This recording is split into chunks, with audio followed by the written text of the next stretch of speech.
Sebuah video yang memperlihatkan ajang drag race alias balap kecepatan kendaraan angkut barang viral di media sosial. Pasalnya, helatan tersebut ialah pertama di Indonesia. Dalam cuplikan singkat itu, terlihat bahwa beberapa truk berlomba untuk mencari siapa yang berhasil menjadi yang tercepat di jalur lurus yang sudah disiapkan.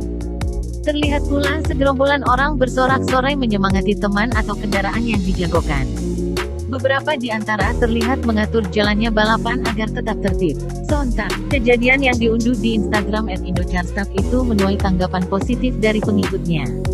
Tak sedikit yang memuji dan membandingkan dengan tingkah laku pengemudi truk balapan di jalan terbuka atau umum.